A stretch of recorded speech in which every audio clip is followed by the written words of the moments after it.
பகவான் அடையறதுக்கு ரெண்டு வழி.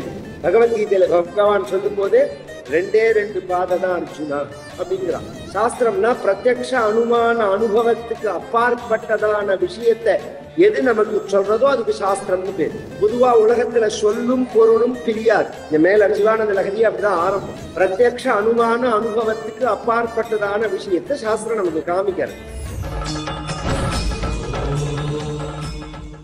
பகவான் அடையறதுக்கு ரெண்டு வழி, கர்ம மார்க்கம் ஞான மார்க்கம் அப்படின்னு ரெண்டு வழி. இப்ப நாமெல்லாம் சொல்றோம் பக்தி மார்க்கம் அப்படின்னு சொல்றோம். மார்க்கம்னா வழி. வேதம் சொல்லும் போதோ இதிகாச புராணங்கள்லயோ ரெண்டு மார்க்கம் தான் இருக்கு. லோகேஸ்மின் விவிதா நிஷ்டாஹா.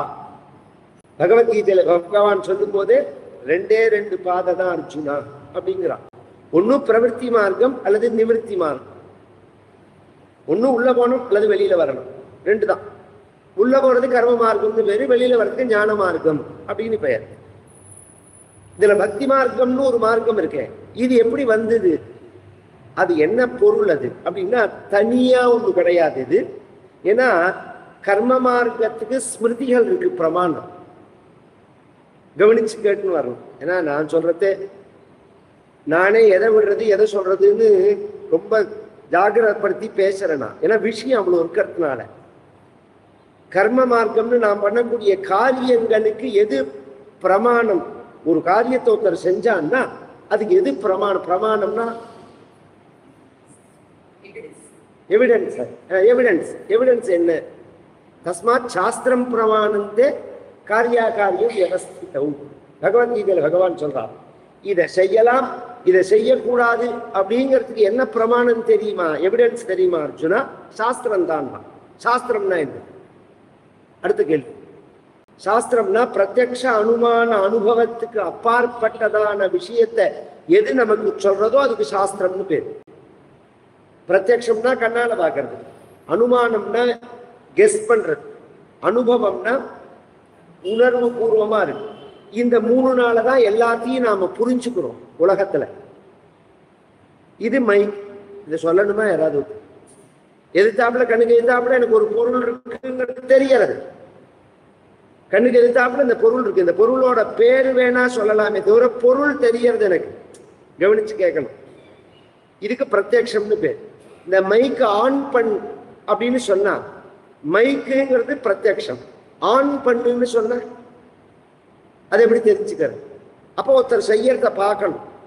இப்படி சுவிட்சை போடுறா, இப்படி சுவிட்சை போட்டு ஆன் பண்றதுன்னா இதுதான் அப்படிங்கிறதுக்கு அனுமானம்னு பேர். அது யூகிக்கிற வடிவத்துல இருக்கிறது. இந்த ரெண்டுக்கும் அப்பாற்பட்டதா சில சப்தங்கள் இருக்கு.